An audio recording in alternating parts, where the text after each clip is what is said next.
Good afternoon. It is Tuesday, April 15th. It is 4 p.m. in the Pacific Zone and 6 p.m. in the Central Zone here where I am in Chicago.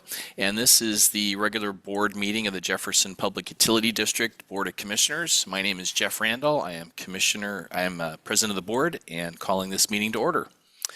Jefferson PUD will be offering both virtual online meetings as well as in-person meetings unless advance notice is provided.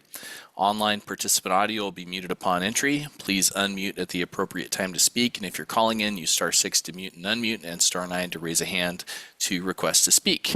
So let's start with the roll call. I'm Jeff Randall, Commissioner for District 1 and President of the Board. Kenneth Collins, Commissioner, District 2. Dan Tupper, Commissioner for District 3. Okay, we have a not super long agenda for the meeting. Do we have any changes to the agenda? Yes, we do. Okay.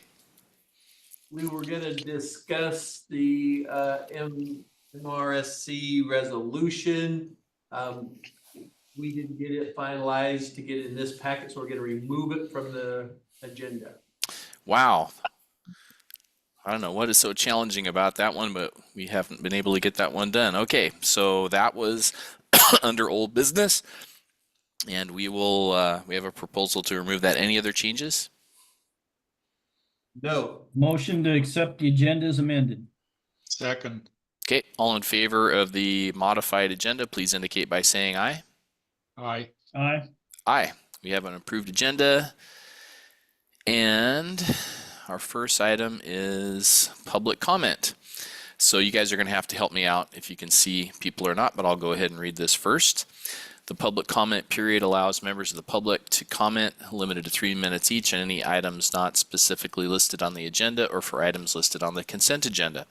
Prior to any public comment, members of the public must first be recognized by the president and are not permitted to disrupt, disturb, or otherwise impede the orderly conduct and fair progress of the Commission's meeting. After an initial warning by the President, individuals who intentionally violate these guidelines through actual disruption of the Commission meeting will be dropped from the meeting. So I see a hand from Philip Stover. Let me ask people in the room, do we have anybody in the room who'd like to comment? Yes or no? There's no one in our boardroom to comment. Okay, we'll start with Phil then. Go ahead, Phil, you got 3 minutes. Just one. Can you guys hear me? It's a different computer. Oh, good. Loud and clear. Thank you. So last meeting I asked what the peak loading looked like on our grid and on our Hastings transformer this February 2025, and I think I was going to get some better data on that at this meeting. So I just wanted to bring that up as a topic, maybe for staff report out. Anyway, that's it. Okay. Staff, is that something you can address during staff comments?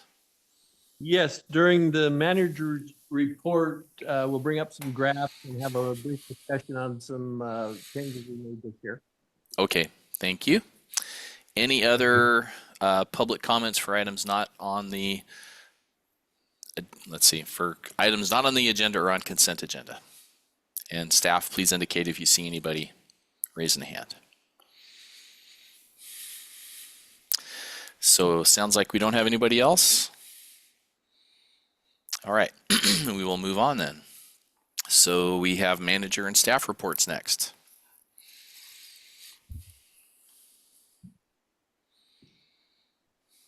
And we do have quite a bit in manager's report, a lot of small items to bring up. Jean is going to start off with a discussion on LIHEAP. So good evening, everyone. Last week, I sent an update to the commissioners about the LIHEAP program, funding going away for that. I've spoken with our local OLICAP office, but I have not been able to get a comment out of Commerce yet. So far, OLICAP is funded 90% for 2025. So they're still okay for now, but next year, it's iffy.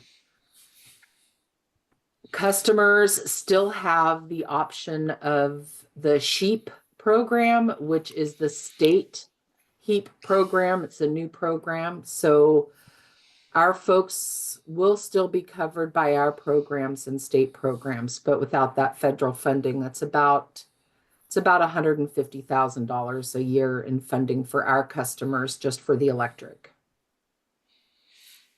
Hey, Gene, question on that. Is that the info you're looking for from Commerce, or what do you think Commerce would add to the discussion? I don't think they can add anything at this point. I don't think they know. Okay. That's just the thing. Nobody knows. Okay. So it sounds like everybody's trying to figure out what the loss of money means, if the loss of money in fact will be gone in 2026, and what resources are going to be available to plug the gaps. It sounds like Yes. it's in progress, but we are communicating with the people who know. Yes. Okay. Or trying to. The best Trying we to. can. Yes. Okay. Did you have anything else to add, Gene? No, I do not. Okay. Commissioners, any other questions for Gene? No, Okay. no question, just a comment. This has the potential, obviously, for hurting a lot of people. Yeah, it does. Yeah.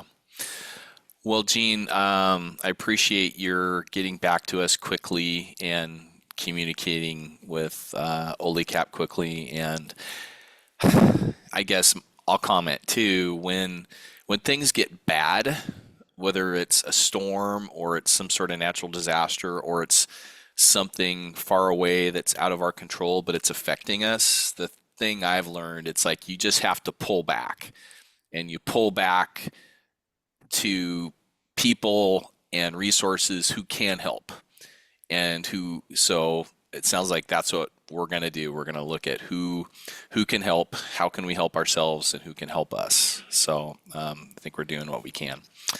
Okay. Please keep going, Kevin, with the manager and staff report.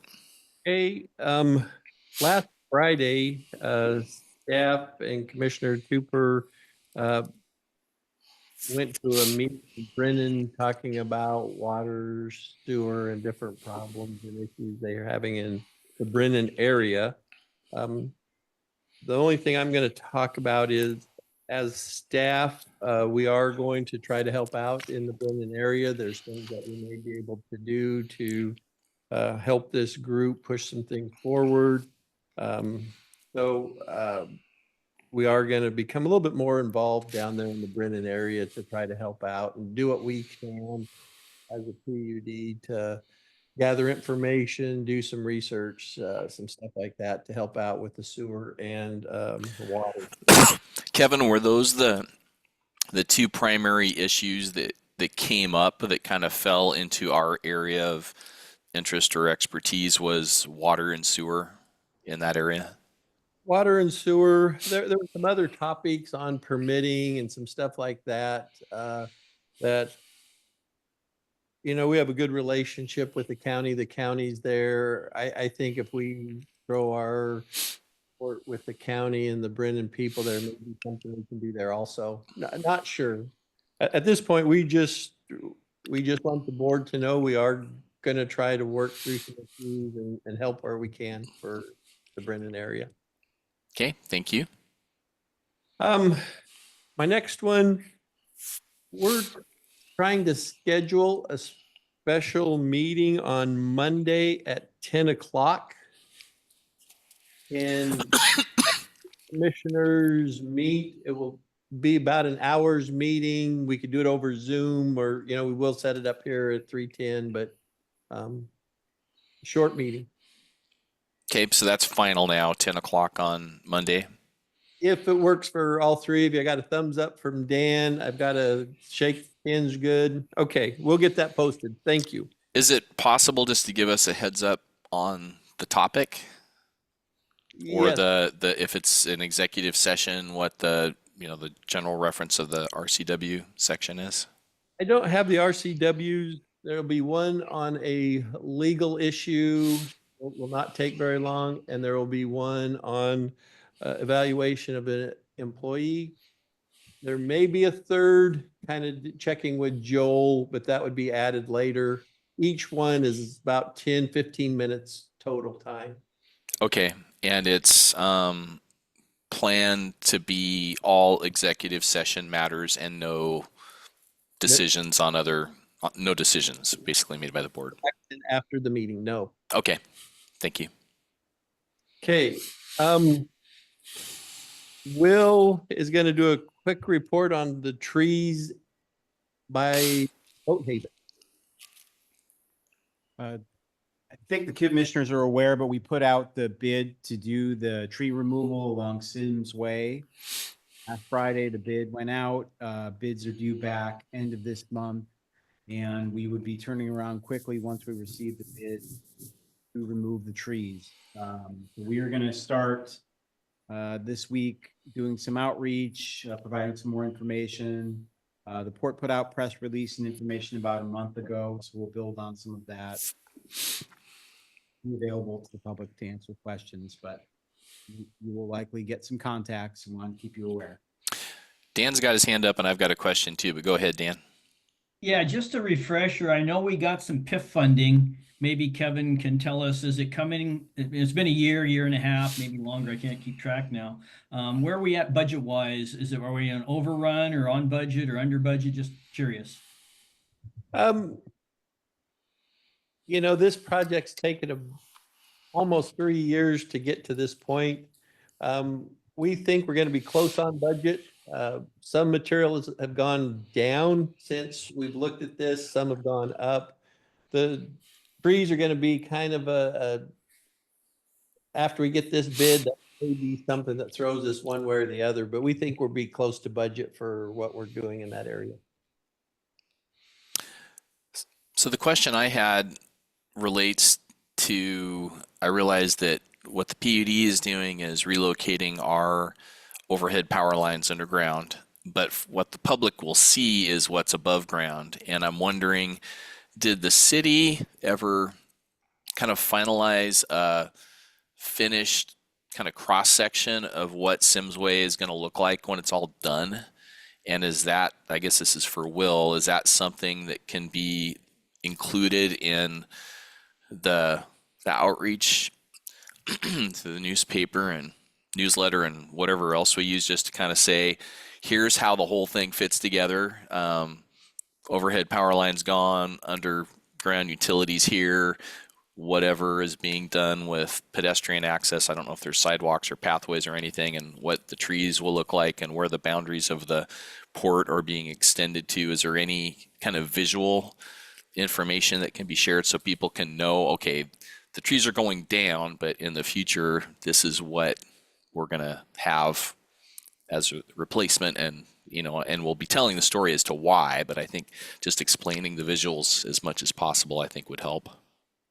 Yeah, I was in touch with the port last week to get their recommendations, and they provided them. So I'm going to show the original that has the illustration of where our poles are currently, what the current fence line is, and then where it will be after the construction is done with the new right-of-way. We won't be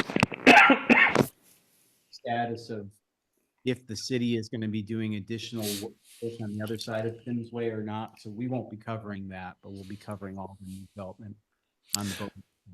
Well, and I think we should, be responsible for telling our story, which is the overhead power lines were in conflict with the trees, or the trees were in conflict with the power lines, however you want to look at it, and causing danger. And then we had just the danger of all those masts and boats moving around, and that's a significant, we are a significant liability having over our overhead power in proximity to those kinds of activities and potentially killing somebody. So our story of why we're undergrounding it, but I think, hopefully the port will tell their side of the story of how the port expansion will benefit the community, and hopefully the city will tell their part of the story too, because ultimately it's kind of their streetscape. They're the ones doing the planning for it and taking the public comments. So Sorry about the coughing. If it goes on too much, I'll probably kick it to you, Dan, to carry on, but we'll see how it goes. All right. I would add to that the fact that undergrounding those power lines will aid in getting the system back up and running, or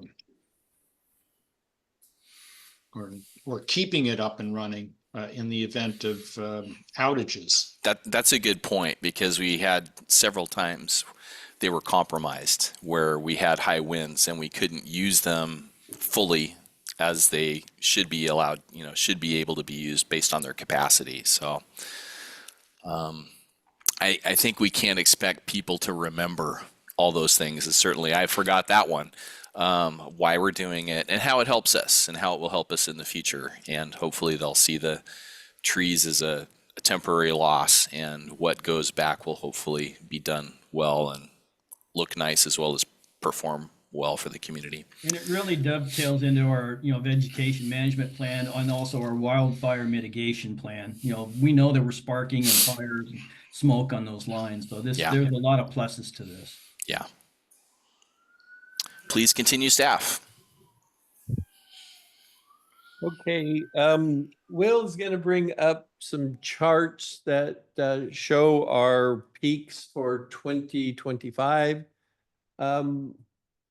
Just so everyone knows, our peaks in 25 were very close to what they were in 2024.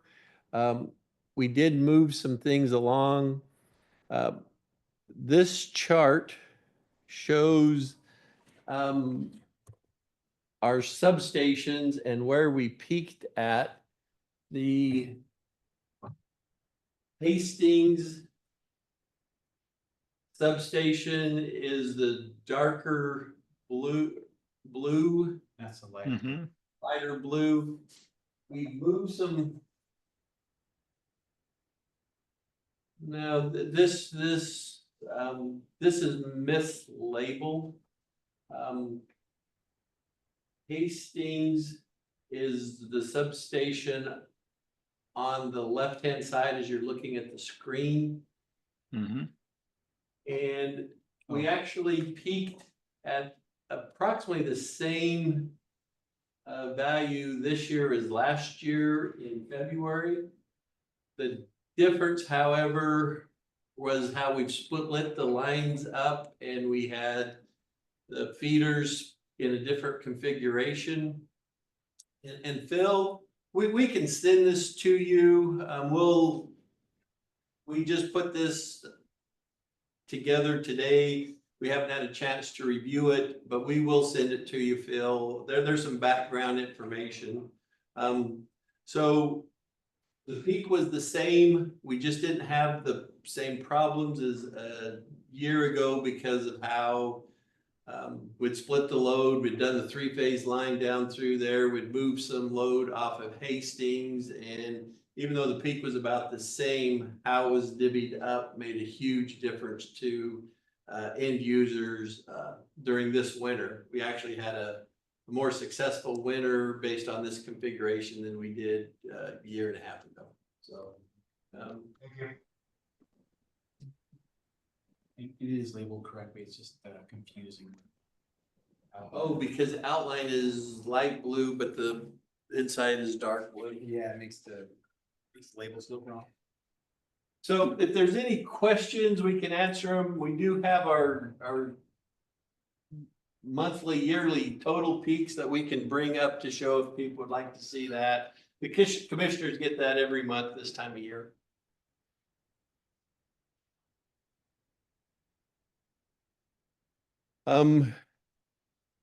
This gives us our yearly peak since we've been keeping track of this report.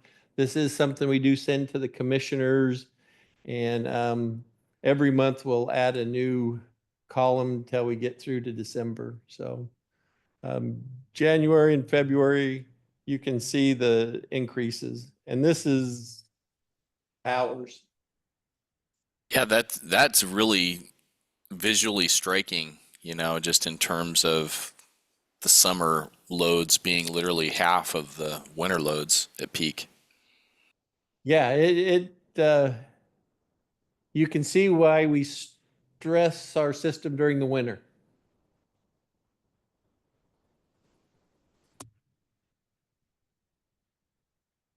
And if there's no questions, then we're done with staff report. Okay. Do we have any commissioner questions on any part of the staff reports? Seeing none. Unless Ken, you got one? It'd be nice to provide both that chart and the previous chart through email to us.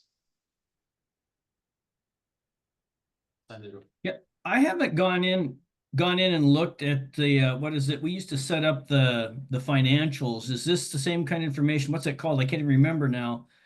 What we have online to go in and look at our financials. Dashboard. Been so long since I've looked, I forgot what it was called. Do we have a dashboard for this like we do for the financials anywhere on the website? We have some information on the dashboards on the website. These specific charts are done special at the end of the month for operational purposes. We can put them on the website if the commissioners would like, or just Will would have to, they're a static report because they're a month end report. So we can provide them somehow on there. Okay. So I guess we're done with manager and staff reports then? Yes. Moving on to commissioner reports. Commissioner Collins, are you willing to go first? Yes. April 7th, I had a meeting with the general manager. Had a customer reach out to me on the 8th regarding the meter size and how much they were being charged. And I really appreciate Gene's getting back to me in a very timely fashion. I attended the legislative update on the 10th, met again with the general manager on the 14th. I will have a meeting with legal counsel on the 18th. On the 21st, first thing in the morning, a meeting with the general manager. Then I'll be attending the executive session, and I will be in person at the annual WAPUTA meeting, the 23rd through the 25th. And that's my report. Okay. Dan. Thank you. So I attended the PPC Members Forum on April 2nd. BPA gave its presentation on their evaluation of the Energy Northwest Extended Power Uprate. I've seen that a couple times now, and it's a pretty good presentation, in depth. I attended the PPC Executive Committee meeting on April 3rd. BPA Administrator John Hairston gave a report on the BPA workforce levels, and he reported that the power group was only down a couple dozen workers, employees at this point, and that the transmission group was down about 200 employees, primarily field personnel. Some of their higher level dispatchers are still, they're trying to work that one out as well. BPA's draft record of decision is out on joining SPP's Market Plus. PPC staff are and have been heavily involved with BPA work groups for over 2 years in developing the Markets Plus, and they're very confident, they being PPC staff, that Markets Plus is viable and the best long-term option for BPA customers. And there's a whole litany of things of why they think that. And I've seen a lot of correspondence and newspaper articles to the contrary. And I quite honestly say the politics is really ridiculous. PPC has almost 100 members, and with the exception of 1 or 2, all of public power is behind this move to SPP. So whatever you read and see out there, I would argue that you need to look at the people who are involved in the industry and not the people who are involved in the politics or the media. So that's just my take on that one. Clickitat GM Jim Smith it was announced, also has retired, and it left an opening on the PPC executive board, the 21-member board. So there's 20 members now, and they each have alternates. So the alternate was probably in the interim here doing Jim's work if he was on a committee. The two names have surfaced as potential, and there'll be a vote at the next meeting in May. Kristen Masteller, the manager GM from Mason One, has her name in there. And I talked to Kristen, and she's gung-ho about wanting to do that. And also Victor Fuentes, who just recently, a couple months ago, replaced Scott Rees as the GM on Scott's retirement at Franklin PUD. I've known Victor for a few years now. I've met him down at PPC, and he's very competent. Franklin's a pretty good sized PUD too. I think they're bigger than we are. But if it's okay with the two of you, I'd like to promote Kristen in the next 3 weeks before that vote, unless, you know, and Victor's a great candidate. Don't get me wrong. They'll both do a great job. We know Victor's new as a GM, so he's, you know, going to have his hands full, maybe a little more. Not that that would affect his ability to work at PPC. So again, I just want to make sure Victor's a great candidate, great guy, would be an asset. But we know Kristen pretty well. So if it's okay with the two of you, I'll probably promote Kristen a few opportunities between now and the time that vote happens.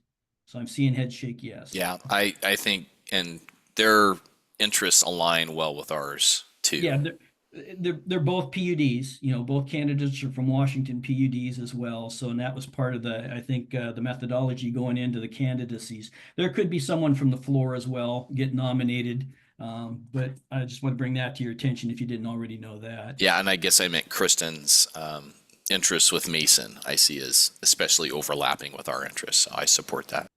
Well, again, both entities, Franklin and Mason, are part of WAPAG along with us as well. So there's a lot of overlap. So anyhow, moving on. Later in the day on the 3rd, I attended the Port Little Village Council meeting. Jameson Hahn, our digital specialist, gave the council an update on our rate study progress and on our 4-year capital work plan. On Friday, April 4th, I accompanied, as Kevin talked about earlier, Kevin and Jose Escalera to the meeting in Bremerton to talk to the Community Sewer Task Force. They call themselves a task force, primarily driven by members of the public down there. And there was an EDC representative. I don't remember her name. I didn't write it down. She was also at the meeting, as well as online were DCD, Department of Community Development staff. So they're trying to ascertain a viable path forward still, or again, however you want to look at it, for a sewer solution for the Brennan community. And as Kevin said, Kevin gave them the best information that we have on what it might require to work with the state part on the system they have in place. That could be problematic. So they're trying to look at if there's any other options available, and funding as well. They put in for a small grant that I think they said they'd gotten. I don't remember. I didn't mark that down as well. And Dan, I'm sorry, you may have said this and I missed it. When we say they, who's kind of representing the Brennan community? It's kind of a core group of people. It changes a little bit. One of the planning commission for District 3 is Andrew Schultz. Is it Schultz? Schwartz. Andrew Schwartz. He was also on the GMA committee that I sat in on as well. So he's a little bit of a mover and shaker down there. He actually lives in the Lazy Sea, which is one of our water systems. So I think arguably he's probably the main push. Joe Beisch came into the meeting later as well. We all know Joe. Some other community members. There was a representative there from the new master plan resort at Black Point that's going in. And so, they're trying to figure out how they can help the community there on an economic standpoint and on the, making everything sanitary down there for everybody in the water, the wells, the water systems, and everything that's going on down there. So does that answer your question? It Jim? does. Thank you. And it was George Terry was the one DCD representative that I saw. There was another one on there listening. I can't remember now. Also, I attended the Jefferson County Fire Chiefs meeting on April 7th. I attended the NOAANET meeting on April 9th, and I imagine maybe, Jeff, you're going to talk about that just a touch. I don't know. Yes. Attended the Waputa legislative update on April 11th or April 10th. Met with General Manager Street on April 11th. I'm obviously currently in Pasco to attend the Energy Northwest meeting for the next 2 days. I'm going to attend our executive session and meet with Kevin Street on April 21st. I'm going to attend the Waputa Annual Conference on April 23rd through the 25th. And I will also be accompanying General Manager Street and CFO Mike Bailey to Washington, D.C., April 26th through May 2nd. And I will also attend the Fire Chiefs meeting and meet with Kevin Street on May 5th. And that completes my report. Okay, thank you. So, getting up to my report here. So, I am in Chicago right now with my son on spring break, and despite the sirens that were going off a minute ago or a couple minutes ago, it's been amazingly peaceful here and quiet. And I've only visited Chicago once, but I've been really struck at how it's like less busy than say downtown Seattle. It's been really, really pleasant so far. So anyway, on to my report. On the 2nd, I had a meeting with Kevin Street. On the 4th, I listened in to the PNUC meeting via Zoom. I don't have my notes with me from that one, and I was struggling to remember what we covered, and I can't remember. But if it's of interest, I will look at my notes later and get back to you guys. On the 7th, I sent out to the PUD all staff the memo that we all worked on and all signed regarding the general manager hiring process. On the 8th, I met with Aaron Berg, John Morrow, Aaron from the port, John Morrow from the city, and Mark Knudsen, who's one of the private members of the Economic Development Council Board of Directors. And we met to discuss this issue that's kind of been bouncing around of the EDC falling under the port. And it's been really interesting for me being on the EDC board right now, watching and participating in the hiring process and the advertising process for a new executive director, because Cindy Brooks is leaving, and I can't remember what her leave date is, but it's this year. And parallel, we have these discussions going on of the EDC becoming part of the port. And I've tried to push that discussion of the port more to the surface because it felt like it wasn't clear to me what was really happening. And it wasn't clear to me how one affected the other. So I thought the discussion we had with Aaron and John and Mark was really helpful. And Mark and I were able to explain to Aaron and John that the board of the EDC was fully committed at this point to going through the hiring process and seeing if they, is there a good candidate to replace Cindy? And what we've tried to weave in, I think, is hearing where the different partners aren't fully satisfied with what the EDC is currently able to do with the resources they have, and trying to think of what are opportunities that other ports and EDCs are taking advantage of in other parts of the state that we might learn lessons from and bring here. More conventional economic development, attraction, growth, retention of bigger economic businesses having bigger economic effects. And I think the discussions have been good. They're still ongoing. And I think where we have consensus is we realize that the current model is not sustainable at the EDC, and it's not sustainable. It's not unsustainable because of lack of effort, lack of skill sets, or lack of collaboration. It's just that we have an organization that's finally doing the basics of what an EDC must do to comply with the state statutes and the state funding that's provided to EDCs. However, a lot of the people that have been hired at the EDC are basically semi-retired. They're these people who are, I love this work. I love Port Townsend, and my expertise happens to be in data collection or business advising or whatever. It's like you're not going to keep finding these semi-retired people who have the exact skill sets you need, and basically you're not paying for a real employee. You're getting a discounted employee with great skill sets, but who's not going to be here very long because they're semi-retired. So I think we all realize that it's not sustainable from that perspective, because it's like a thrift store EDC. If I had to use an analogy, we're not buying stuff anew, we're getting stuff at the thrift store, and you can't keep going that way, with a real organization.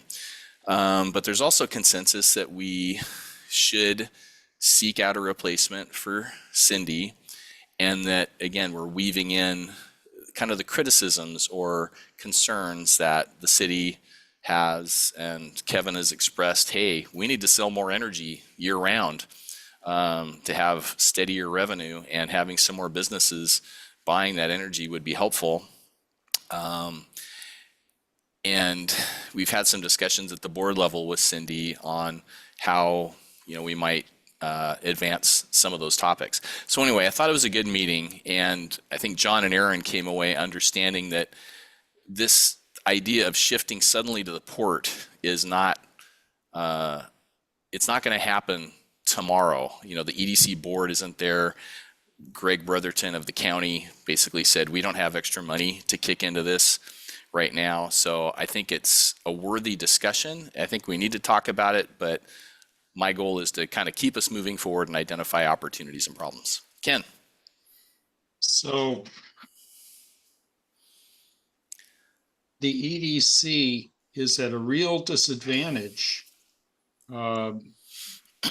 because the funding is not secure, and trying to attract a qualified executive director at this point is going to be handicapped, I think, for that reason. Well, I guess from what I'm hearing Cindy say is the funding that they've got for the next, I guess we're coming to the end of the EDC budget cycle in June, and we're on budget for now. And I guess the budget they're looking forward to next year is probably where the questions come in. And again, unfortunately, I don't have my notes I didn't bring that notebook with me to Chicago, and it's extensive, the notes we talked about at the last board meeting and the budget. But your points are fair. There's these questions about where's the EDC going to go? What is the funding model? What is going to be asked of it? And what does it have to deliver in order to maintain solid commitments from the current partners? I think there's some open questions there. And one of the things I do recall came up was the discussion of how the Chamber of Commerce is kind of evaporated. It's disappeared. It's gone. And one of the new board members we have is the president, I don't have his name in front of me, the president of the Jefferson County Realtors Association. And one of the questions I had is, hey, is there, and we've talked about this, the EDC is thinking, how can we have more of a membership type organization? Well, the chamber, that's how it operated. Is there an opportunity for the EDC to maybe fold in some of those functions that the chamber offered to its members and get some of that energy that the chamber had and money through memberships? So just another idea. Dan? Yeah, following up on Ken's comments there a little bit, it seemed to me that they were concerned about the $1 million in recompete money maybe that wasn't going to come through, that they were counting on, I think partly for at least one FTE or maybe 1.5 FTEs. I don't remember all the specifics. Is that still the case? I think what has my recollection, again, sorry, I don't have my notes. My recollection is they believe they do have that money now, that the NODC has been able to firm that up. So I think the recompete money is there. So it didn't sound like there was such a budget emergency as we thought there might be, say, 2-3, a couple months ago. Yeah, executive director aside, I know that they've had turnover somewhat a little bit consistently because they were only working as part-time, some of them as part-time employees. And I know they had that gentleman that was really good and was doing a lot of work. I can't remember his name, and now he's been replaced by I think the woman that I met down at the Brendan Sewer thing. I think she's his replacement. So I don't know I didn't get a chance to talk to her because it was a lot about the sewer. So I'm just kind of curious, did they gain or lose any capacity in that move? And is there a pay issue there? Is she part-time? Is she considered full-time? So I'm just kind of looking at their capacity moving forward. I guess it would be helpful there is I'm not quite sure which employee you're referring to, and I'm not sure that I can answer the question. I'd probably have to follow up with Cindy, but I guess what's happening with the two executive director candidates who are seen as good candidates is they're going to come to town the end of the month, the first week of May. They're going to be introduced to the EDC staff, and I think there's going to be some opportunities to talk about who do we have, what roles are they playing, and I think talking about these ideas of evolving the EDC is going to be shared. So I think we're not trying to hide anything, and I think what we again got consensus on is we've accomplished kind of this basic EDC where before we had an EDC in name only that didn't really do anything, and before that we had food fights about economic development. Now we have this kind of baby EDC that's not sustainable, and how do we grow it to be sustainable? That will be part of the new executive director's job. So but Dan, if you want me to get more specific info on any employee, I'm happy to. I just don't have it. I'm just seeing what's on your radar and letting you know what I'm thinking as I'm hearing and seeing these things transpire. Because again, I'm not at the level of granularity that you're seeing and hearing, having those type of meetings. The one other question I did have was because as an ADO, is that what they're considered? I can't. And that goes to the Commerce Department at state. There's a bunch of reporting and things like that that have to happen. So I just was wondering if they had been in communications over whether or not the county would oversee or whether the port may be going to oversee them, what kind of continuity there is with who's going to deal with commerce. And, if all that is being talked about and worked out, because again, I don't have a problem with the port taking over that responsibility if they feel like they want to do that, but I don't have the level of detail and I haven't talked to the port. And it sounds like the county is kind of trying, I won't say trying to distance themselves, but maybe the county doesn't seem to have the capacity to want to have the role that they have now. So, well, I think the EDC is still fully committed to complying with the ADO requirements. The ADO designation is technically with the county, but the EDC is performing at. I don't think what I'm hearing about the port, and we have Pam Petronic in the meetings, she's very much not ready or sees the value in going to the port, taking over the ADO. And what I've heard is that the other two port commissioners, neither of them feel strongly about it either. And I think there'd be like at least one vote if they were asked to do it, they'd be willing to. But what I'm hearing is the county's not asking them to. And so I'm trying to get to the bottom of where is this coming from, and what are the opportunities? We are talking about some of the problems. So I think we're kind of, and I think this may come up at ICG a little bit. We may talk about economic development at ICG, regional economic development at ICG. What does the PUD need in terms of economic development? What can we offer in terms of help, of information? What does the EDC need to offer more in terms of economic development? What can the county offer? What can the city offer? What does each of them feel like they need that they're not getting? So hopefully we can talk about it in a positive manner and collaboratively, and that's where I'm trying to head things now. And I'm not seeing any barriers to that, but there's lots of questions, and of course a lot will. Cindy brought a lot of skills to us, competency skills of creating a competent group in EDC to perform the basic functions. I think the next question will be if we can attract one of these individuals, and if they're qualified, what do they bring? And what kind of ideas can we generate together about, again, we're pretty small, and this is one of the things that Pam brought up, Pam Petronic. These ports, they're acting as ADOs. They're much bigger than we are. They're more sophisticated. They got more money. So looking at who we are and the resources we have, what does economic development mean here, and what can an EDC do in partnership with us to accomplish those things? So I think those are some of the questions. So if there's one last point, I think it would be interesting to see what other ports that have taken over the stewardship of the EDC function, how that has worked out. I totally agree. And I talked to Mark Knutson about that. And I think getting more information about what some of these jurisdictions are doing would be very valuable. So I agree. All right. If there's nothing else on that, I'm going to move on. And on the 9th, I did participate in the NOAANet board meeting remotely. I'll give a quick report and Dan chime in if I miss anything, or Kevin. So we know about that NOAANet bill that had been introduced to the legislature to allow for Public Works Trust Fund monies to be used for emergency repairs to communication systems in Washington State. That bill's dead. And it may come up in the future, but it's dead for now. And partly it's dead because of the sweep of public trust fund money. And the Senate was not sure, people in the Senate who were leading on this were not sure if state funds should be used for emergency repairs, which could also potentially be for private communication systems. Anyway, the board, so the bead match issue apparently is being set in the budget at 115 million. Will may have more information on this. This is what I wrote down. I might be wrong on this.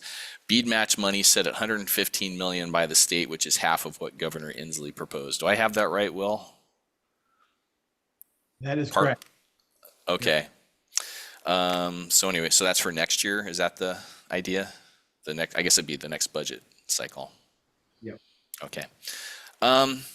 So then we shifted to talking about the whole NOAANet membership idea, and I've brought this up to you that NOAANet staff has indicated that they don't see the current funding model as being sustainable past the early 2030s, that they go into the red.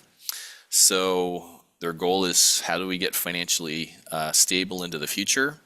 They want the ownership group of NOAANet to be more involved in the business of NOAANet. They want to expand the ownership group, bring more entities into ownership of NOAANet.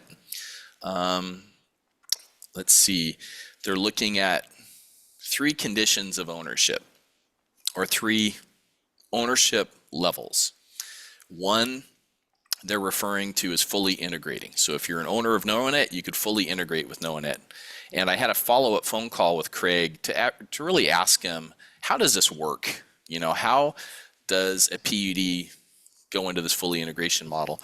So Benton is the one PUD that currently is in that model. It's been doing that for years now. Franklin is going fully integration-wise.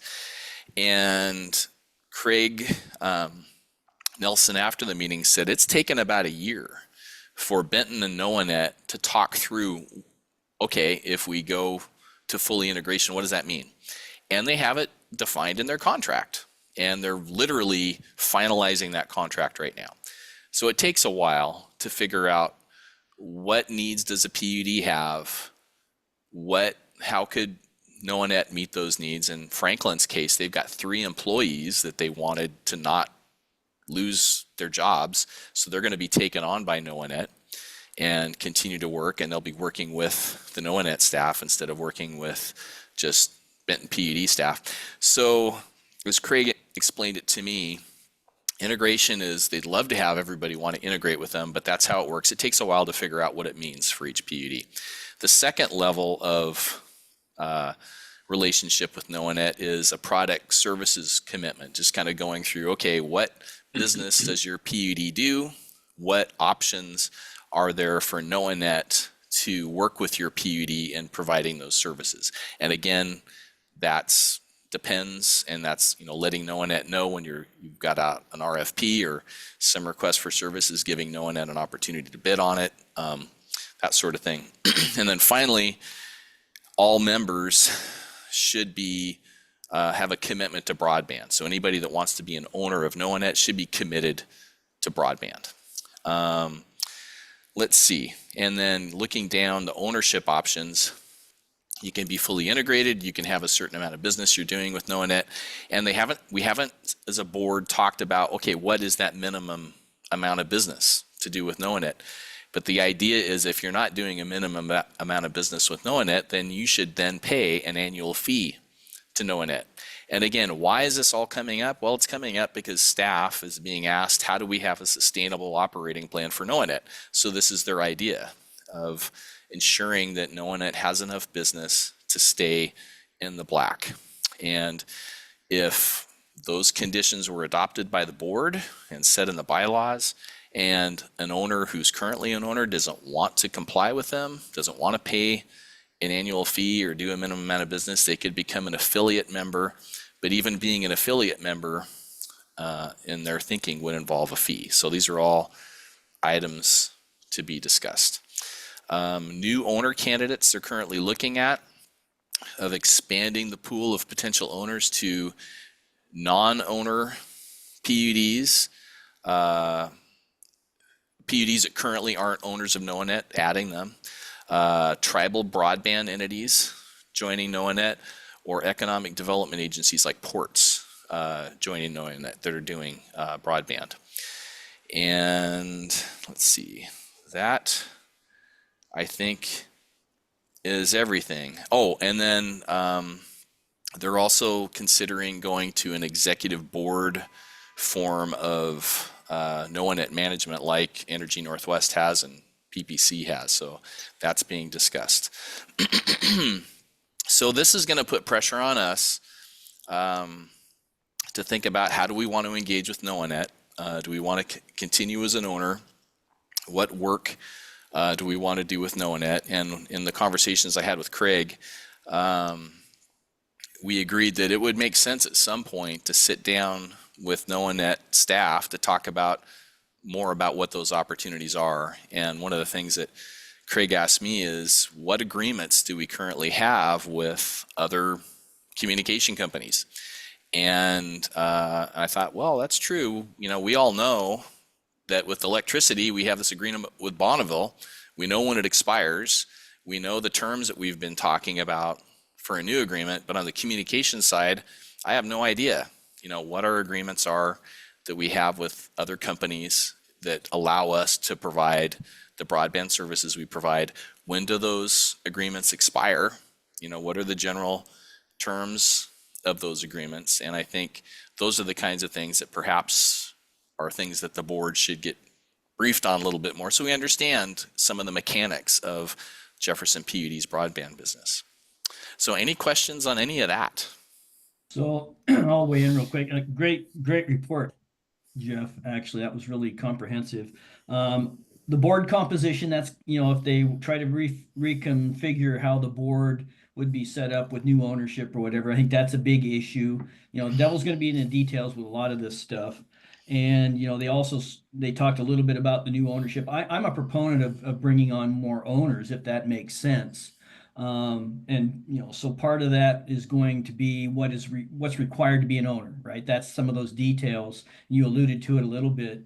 And I know that Kevin or staff were going to look into conferring or meeting with NoaNet about what services they offer and, you know, what kind of a fit that might be for us. Maybe Kevin could weigh in real quick, or Curtis, or whoever is tasked with that, if we've had a meeting with them or not, because I think that's going to be important, because I'm concerned about, you know, just, you know, how difficult these levels of participation are going to be, what makes sense, what doesn't, because there are, you know, you said, like you alluded to, Franklin's going to start doing more like what Benton is doing, but there could be other utilities that are doing more like what we're doing. So it could create a little bit of a schism there within the current ownership that I think could cause some frictions that I would like to see us all avoid if possible. So again, those are the two things for me, is the new ownership and what does that turn into, and board composition would be part of that. There won't be any privates, won't be allowed. Whoever, that was one of the things that they said would be consistent,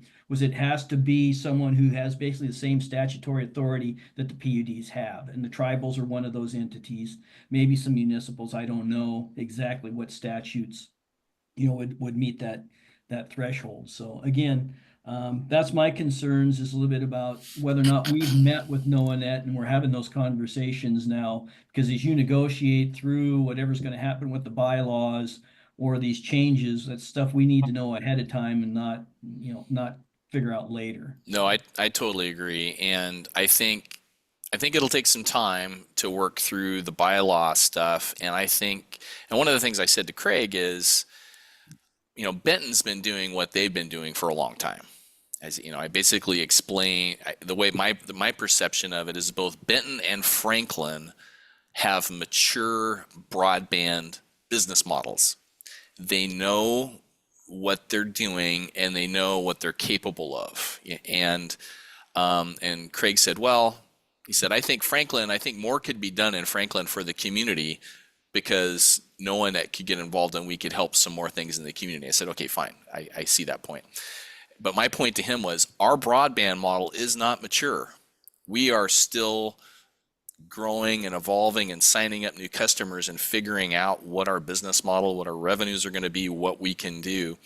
And I explained to him when he's talking about integration and these other things, it's one thing for these other utilities who've been doing this work for years to know, hey, yeah, gee, we don't want to have these people be our employees. We're worried about our electrical business. We don't want to be spending a lot of board time talking about broadband. Let's let NoNet take it over. But my point to Craig was we're still evolving this. So putting pressure on us to integrate with you, it's like we're still figuring out what we have. So I think he heard that. But Ken, you got a question? Yeah. Are either Benton or Franklin selling retail broadband? I don't believe so.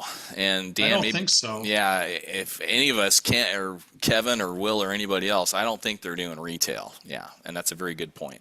And the point you alluded to, Dan, is there's a whole lot more categories than the fully integrated and what we're doing. There's a lot of in-betweens.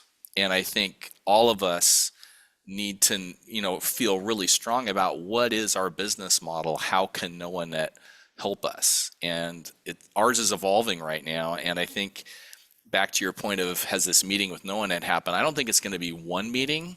I think it's going to be a series of meetings to get to know what NoNet can do, and what they tell us will depend on who's in the room. And then as we get to know our system better, as we get to know our needs better, as we have contracts coming up that are expiring and we're looking at, okay, this is how we've been doing it, but how might we do it in the future? Might NoNet help us with that? I think those things are going to be constantly evolving, but I think it's going to take a series of meetings to kind of see what are the opportunities for us to work with NoNet in the future. Jeff, to what extent is NoNet putting energy into being an ISP, to being a retailer? Well, I'd say they're trying to evolve that part of their business because they're actively offering that to Chelan, and they've moved, and Will and Kevin jump in. They've moved past kind of this beta model where they're doing it pretty quietly to they're being very active at this point for Chelan PUD of being the face of their retail business. And I think there's another PUD that's looking at retail that Craig is not identifying yet because they're not formally putting their proposal forward, but they're interested in joining NoNet, that I think is also doing the retail stuff. So Kevin or Will, I don't know if you guys want to jump in on that question. I know they're doing some pilot work. I don't believe they're full-fledged. I know they're still working through billing, some stuff like that, but I don't believe they're 100% down the retail model. It is a path they want to go, though. Yeah, I think it's fair to say it's in development. So you can look at Jefferson PUD and say that our business is not yet mature, and that's a fair statement. But it's also fair to say that the same is true of NoNet. And maybe they're even further behind in terms of being able to offer retail services to the general public, if that's the direction they go. Clearly, they have to go somewhere from what you're saying, because their projections indicate that they're not going to be viable unless something changes a decade from now. Yeah. So I mean, it's a complicated set of discussions. And all staff is doing at NOAANET is exactly what they were taxed to do by the board, which is determine, are we sustainable? Answer is no. And then come forward with some options on how we get sustainable. So they're doing it. And ultimately, it's the board's call as to which directions to go. And we've got a seat at the table. So I think everything that's been said is correct. And for me, I'm the most comfortable when I'm involved in something or the organization I'm representing feels fully prepared. And it seems like we've kind of been challenged at times by other board members in NOAANET or whatever. And for me, it's like, okay, you can take shots at us or whatever, but for me, it's like, okay, my job, I feel like I need to understand what we're doing on broadband. I need to understand what our options are. I need to understand what our contracts are. I need to understand the things that we all need to know as board members to oversee and do our jobs properly. So this is an additional pressure point on us a little bit, but it's also, there are opportunities there, and it falls within what we're supposed to be doing anyway. So I don't look at it as something that we shouldn't be doing. I'll just leave it at that. Two other quick points. And one is, as you're discussing this, the equal voting rights, depending on who the owners are and what the final stipulations are for the requirements of ownership, that's going to be, I think, a hot topic as well. Again, that'll be dependent on what you talked about earlier, what the board composition is going to be might determine some of that. So again, that's just one of the other points that I think we need to keep ahead of on where those talks and discussions are going. So, well, on that topic, the whole concept of an executive board, that is a huge wild card, because now you're taking a handful of the owners and you're giving them a lot more authority. So I get it with Energy Northwest and PPC, it has a lot of members. And when you have that many members, it can be challenging to get the work of the board done. But we don't have that many members in NOAANET. So the idea of going to an executive board, I don't know, and I'm guessing these people are also going to want to be paid more for their role as executive board members, just like the NOAANET or the Energy Northwest board members are. So financially, I don't know. That's a wild card. and again, I'm gonna go back to Kevin or staff one more time here real quick, and that is part of understanding where this is all gonna go. It would be nice if we can get some sort of report at your leisure or however you want to do it about what services do you anticipate that we could or can get from NOAANET that makes sense. I think we kind of need to nail down what those things are with NOAANET and for our own purposes to understand what those are as these negotiations or these changes take place. So I just wondered how active we are at the moment at finding that out, because NOAANET wants basically the right of first refusal, which I understand. I don't have a problem with that either. If they offer a service that we can take advantage of, they should have a right to bid on it.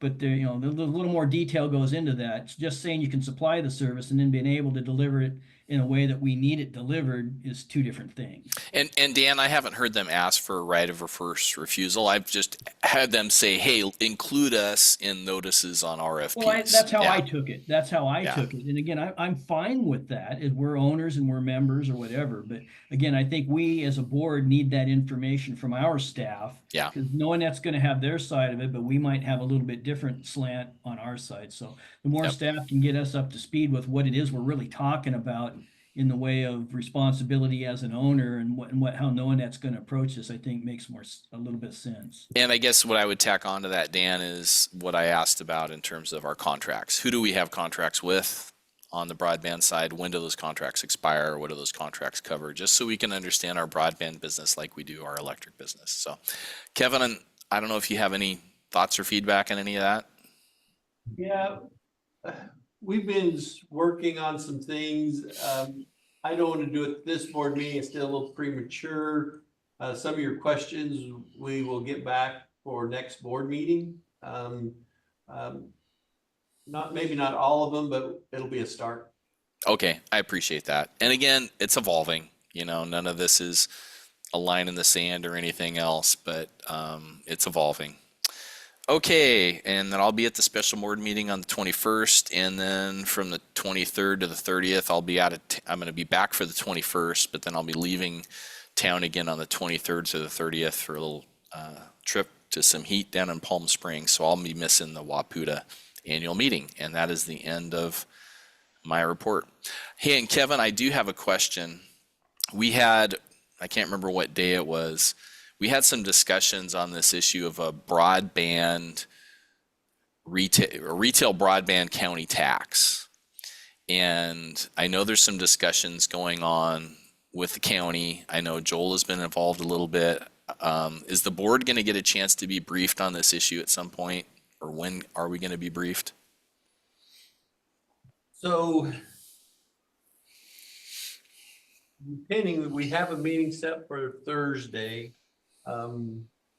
Mike and Will have been talking with them up to this point. We will have an update. This was a hard one for us. We're pretty much being told by the county, this is how they want to do it.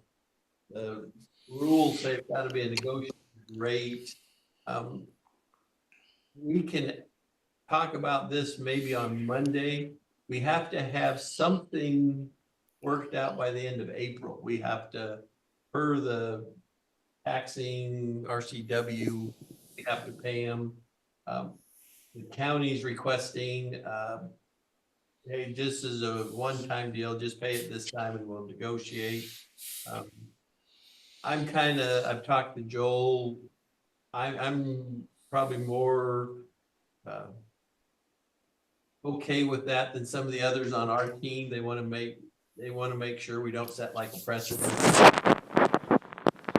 I guess I know other commissioners have questions. Just let me throw mine in here first. I've sent you a couple of emails, and I've had questions that I read the RCW that was cited, and it talks about retail broadband. It talks about reports that any other utilities that are required to make these payments to the state, that I can't remember if it's Department of Revenue or Department of Commerce or which department it was, is supposed to put together a report for the legislature. So I please review those when you meet with the county. Please review the questions I had and try to get some information on that, because to me that would help us not just be subject to, oh, the county wants this amount and how are we gonna negotiate? We have been working with the state, but according to everyone I've talked to, this is the first time this is being worked through between a PUD and. Okay. Well, if there's no other PUDs paying this tax, that's information I think we should have. Okay, we're the first ones. And I guess my point was, if it's the retail, and I can't remember if it was Will who was telling me this, that it seemed like there was a pretty well-defined state rules or state process about how this was supposed to be calculated. When I read the RCW, to me it looked like it was a property tax.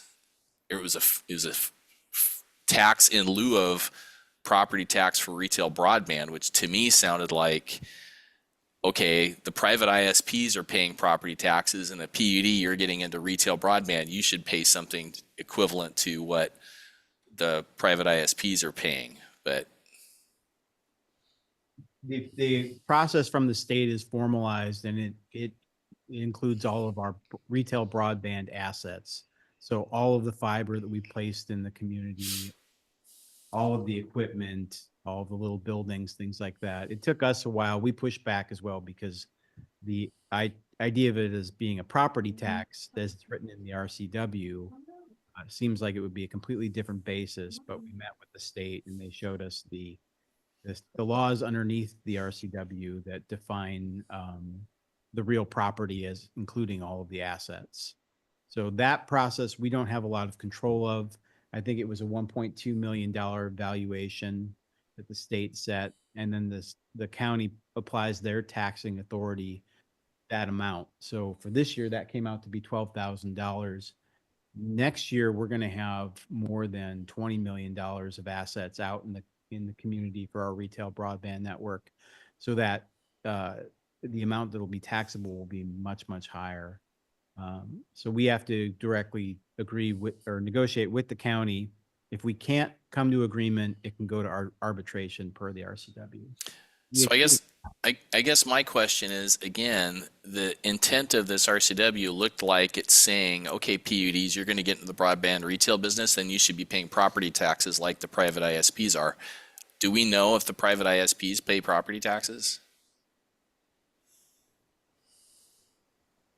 I would assume a for-profit business pays property tax on property it owns. It That's- seems like if the county's saying this is what you guys should pay, we should be able to find out what they pay. It should be a public record. I'll stop. I don't know about if all the fiber, like I said, this is a state process that's been set up. Mike and I put a lot of time into going through the research and multiple Zoom meetings with State Department of Revenue, but yeah, we'll continue to brief the commissioners. And the board, the county board, should know that whatever taxes they apply, we're going to have to make Jefferson County customers pay it. Anyway, Ken and Dan. Ken first, then Dan. Dan had his hand Oh, up okay. I'm first. sorry. I didn't see who was up first. Go ahead, Dan. So I guess I must have missed something somewhere. This conversation seems foreign and new to me. Has this been before us before? No, this came to me from, I can't remember when it was like last week. And then Kevin was saying, hey, the county board of commissioners may discuss this on Monday. This is like last Monday, not this Monday, but the Monday previous. So if I heard really Will, recent. This is sounds like it's existing statute. This isn't something that's being proposed. I'm understanding this right. So, and this has come down through Department of Revenue or Commerce or WISBO. I mean, what exactly? How did it get to did the county get notified? Did we notify? What exactly? How did we get to this point that the county's saying we owe them X tax money? How did we get to this County, particular juncture? we've been in contact with the county for the last 2 years because we knew about this. It was in the RCW. We're the only one that it applies to so far. We were completely confused by the process. So was the county at first. And then the State Department of Revenue got involved and they walked us through the process beginning last fall. And then Mike Bailey turned in all the information. They have a standard form. He filled it out, gave them all the information, and they came up with the evaluation, not the evaluation, the valuation of the assets this spring, which they sent over to the county. The county applied their taxing districts to that valuation, and then came up with the amount of taxes owed, which they conveyed to us. And then that's the part when we negotiate, which is our next step.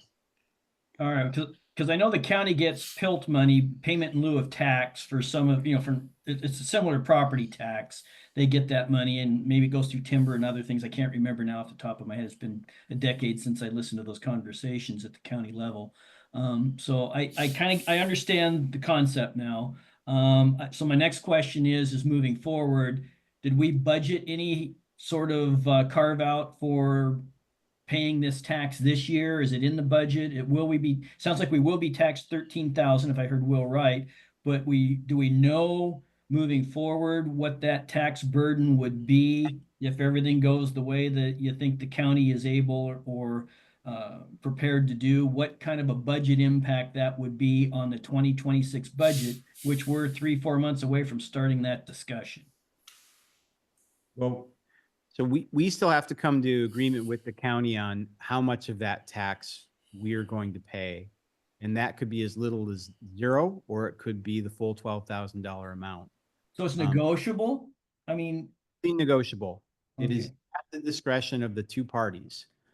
So we have to do that process. So we're Kevin, we're going to meet on Thursday to start that process. Next year, this year the valuation is $12,000, or the collectible taxes on the valuation is $12,000. Next year we'll have 20 times the amount of assets out there. So it could be 20 times $12,000, which I'm not terrible at math, but it's a lot more. I'm not good at math, and it's a lot more. So we want to, we would like to negotiate a process for the long term and not just for this year, but we'll see. Okay, so yeah, $250,000 versus 12,000 is, that's a big hit to if you're not increasing your customer base, that's an impact to your revenues. It's got to come from somewhere. So again, just curious about where we were headed with that. So, okay, thanks. Go ahead, Ken. So if this is a tax on retail broadband, will the other ISPs doing business in Jefferson County also be taxed? It only applies to retail PUDs doing retail broadband. Huh. Can staff send to the other commissioners the RCW that was shared with me? Because Ken, I read it the same way. I read it as the legislature adopted it for that purpose. And I am really reluctant to agree to this. Or frankly, my ceiling would be, oh, well, cities and counties can apply a utility tax to us, a 6% utility tax. That would be my ceiling. Okay, we'll put a 6% retail broadband tax on everybody's bill. And that's what we will pay to the county. Any more than that seems excessive. And I just don't see the basis for it. And I need to see this stuff you're citing from Department of Revenue to change that position, because when I read that RCW, to me it reads like, oh, well, we're going to pay like others are paying, but there's no information on anybody else paying anything. So the only thing I can fall back to is then, well, a utility tax, like is authorized for us on other utilities. That's 6%. They can have 6% of $40 bill. I will get the underlying legislation with the Department of Revenue. I'll provide that. Thank you. Dan? So yeah, another thought occurs to me then, because this is to retail PUDs, but because it's our network, open access, granted, we're selling wholesale product to someone who's going to retail it. So are we able to adjust? Here's a question. Here's the question to this, and this might be a Joel question. Can we adjust our wholesale rates to cover some or all of that potential 6% increase? I mean, it'd be interesting to know, what our rights or our capabilities are under this statute for the wholesale side of it, because of the way the network is set up. We could apply a tax either way if we wanted to do a pass through without affecting the rate. It would be just an additional charge on the customer's bill. But again, we Kevin had already written to the county. We basically said we're not making any money on this retail broadband network this year, next year, and likely the year after. So we're not in a huge hurry to want to pay the full amount at this time. The county has been a financial contributor to helping this get off the ground. We'd like to continue that relationship. What happens if we don't agree to anything by the end of the month? I don't know, by the end of the month, we'd probably have to file an extension, but then it would go to arbitration if we did not agree to. Well, I feel like we need more information, because I agree with Dan. This has come pretty late. I realize you guys have been busy with other things, and there's been real questions about what this is. And I think I think including us can help us in crafting a position. So please share with us what you have. So sorry to bring that one up out of left field, but as you can see, it's a pretty ripe issue, and it could have huge impacts on us in the future, depending on what we agree to. Okay, that's the end of my report. So back to the agenda. Give me just a second. So we're on to consent agenda. So I'll make a motion to accept the consent agenda as presented. Second. Okay, I have no concerns about it either. So all in favor of the consent agenda, please indicate by saying aye. Aye. Aye. Aye, consent agenda approved. Next, old business, MRSC membership, which we have removed. So we're on to new business. Retention policy. Who's given us that one? Is that Melanie? Thanks, Kevin. Thanks, Will. So today I'm giving the board an update about our email retention policy and where we're at. with that. So to give you some background, and when Annette was still with us as the public records officer, she worked with Joel and Chris in our IT department to create a policy related to email retention, because some of our emails are defined as records by the Public Records Act. So with Laura being our new public records officer, she's picking up where Annette left off, and we're working on moving forward with this policy in coordination with Chris and Will, and Curtis, and then Joel. So in terms of a status update, Chris is looking at solutions right now for us to be able to implement a policy like this, so that our staff members can tag emails accordingly, whether they're transitory records or records that need to be retained. And then our email system would be able to destroy the records that need to be destroyed in accordance with these retention schedules. So we're looking at electronic solutions for that, and what the costs are. So once we determine that, we'll finalize that policy and we'll bring that to the board. We'll implement it. That will include procedures that we'll give to staff, and we'll get them trained up. Then they'll start using this new mechanism moving forward.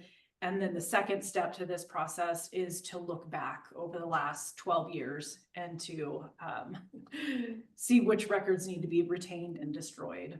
So that's where we're at. This is just information at this time, and we plan to bring the policy back to the board in the future. Okay, thanks, Melanie. Do we have any questions, Ken or Dan? Not a question on that, but has everyone else gotten a notice from Apple related to your cell phone and switching the account over to the PUD? I actually met with Ryan in our IS department because I got a new iMac to replace my old one, and he was working through that, and he couldn't make it work.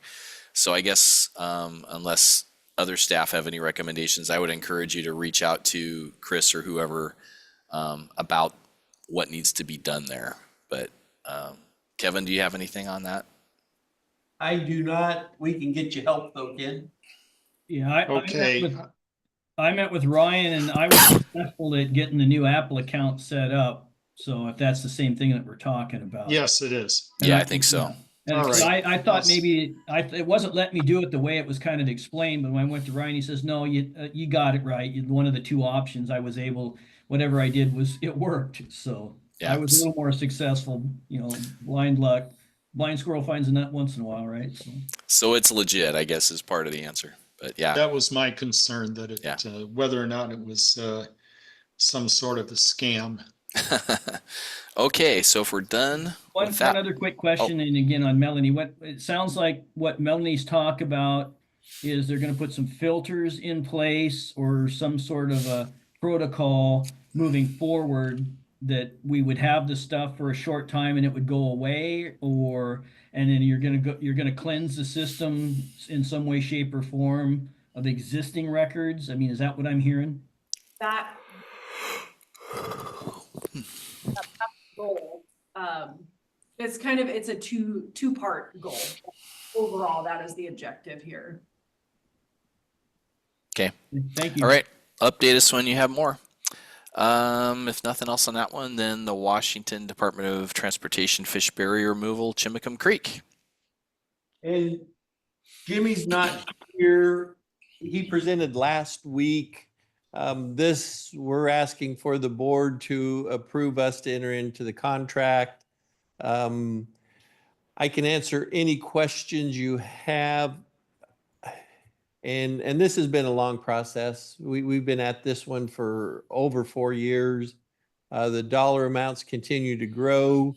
We do believe it will be a project for this summer.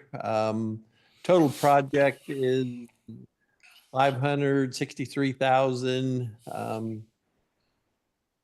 We believe we're this is the best option for us to put the conduit on the bridge, to work with the contractor that the state selected. Joel has been part of the process from day one, so we're very comfortable.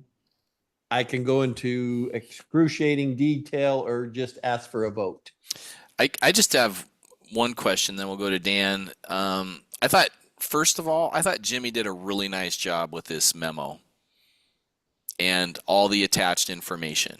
He provided a good packet for us to understand the issue, and he did a nice job in writing the memo. So please pass that on to him. The only question I had was his comment about the cost going above the engineer's estimate was primarily due to Department of Transportation not doing the environmental review that it sounded like we thought they were going to do. And then ironically, we're going to be working with the same contractor they are. It just feels like this same issue with Department of Transportation avoiding costs and shifting those costs to us.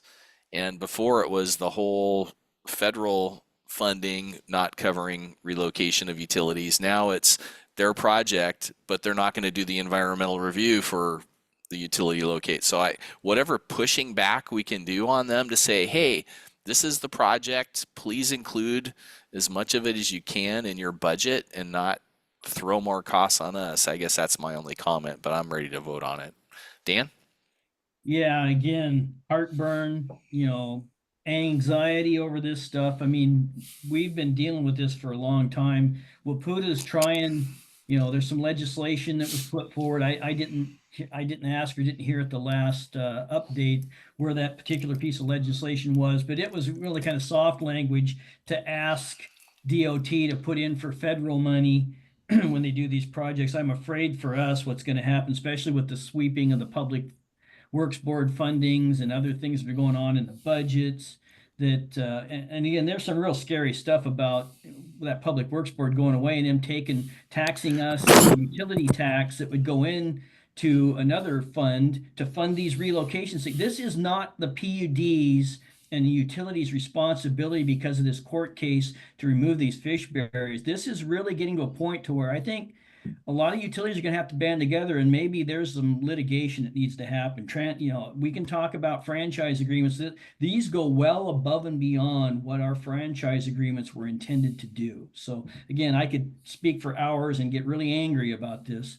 But we're at the front end of this. So whatever's going to transpire, we might miss out on being able to recover any funding by the time this gets ironed out. And that really is unfortunate for our customers. And I want the customers to know we're not just sitting back and taking this, but to a certain extent, our hands are really tied. And because these are costs that are taken away from other things we could be doing, or they're going to impact the increases in rates that we have to do. There's no two ways around this. And the state is, the state knows that the representatives and legislature know this is going on, and they just keep passing the buck or keep running in circles. So again, one more promise to the customers is when Kevin and Mike and I go to DC, if we meet with our senators and people again, this is something we're going to talk. I will talk. I don't know about Kevin and Mike, but I will put this on their radar. Hopefully it doesn't shoot us in the foot for the things we're there to ask on our own. But this is a bigger issue than just our own utility. This is impacting ratepayers clear across the state, and IOUs, COUs, municipals, everybody is. This is not something that ratepayers should be paying for. Yeah, and it's kind of an open-ended expense. It just keeps coming back. For those of you who are going to be at the Waputa annual conference, could you please try and get some closure on where we end up on this issue in this year's legislature and keep pushing on it? And it kind of reminds me of that. There's that old saying of certain things roll downhill. This feels like it's been, it just keeps rolling downhill. It's the state's mandate, but they find a way to make us pay for big chunks of it. So one more quick question for Yeah. Kevin is he heard or talked to any other utilities? I know there was a little bit of pot of money. The timing of this project for us, are we going to miss out on any funding that might still be available because of when this project I know it has to happen because June is the cutoff, right, for the budget years or fiscal year or whatever. Are we going to be able to have a shot at any money for this one? And what's the next one coming? We we're trying to be creative to do some things to try to, we have 121,000 available to us. We're gonna get a very small amount unless the state and others let us do some creative financing, maybe prepay some stuff. That's what we're gonna ask to do. Once we have the contract in place, we're gonna try. But even then, it's gonna be difficult to get the money they allocated to us because this program took so long to come about. Ken? So I share the frustration expressed by my fellow commissioners. At the same time, I move that we approve a motion to authorize the general manager to enter into a contract with Kiewit in the amount of $563,000, which does not include Washington state sales tax. Okay, I'll we have a second. motion. I'll And- second the motion. And we have a second. Before we vote on it, I just want to see if there's any public comment on this one. Anybody see anybody's hands? Any No. further comments from staff? Okay. Motion and a second. All in favor of the motion, please indicate by saying aye. Aye. Aye. Aye. Okay. We're not very happy about it, but we realize that staff's done what they can at this point and moving it on. So I think we are at the end of our agenda, are we not? We are. All right. Well, safe travels to Dan and Ken. I don't know if you're at home or if you're traveling too, but I'm the only one at home, it appears. it appears, yeah. Are you going to get a chance to see the art museum in Chicago? Yeah, I think we're going to do that. We did the Griffin Science and Technology Museum today, so we saw the only German U-boat in the United States and heard its story, which was really cool. And we're going to go see some jazz tonight, and I think we're going to go to the Art Institute maybe tomorrow. Nice. Okay, well, thank you, everybody, and safe travels. And we have reached the end of our agenda, so we are hereby adjourned at 5:33 Pacific time. Thanks, Good night, everybody. everybody. Good Good night. night. Good night.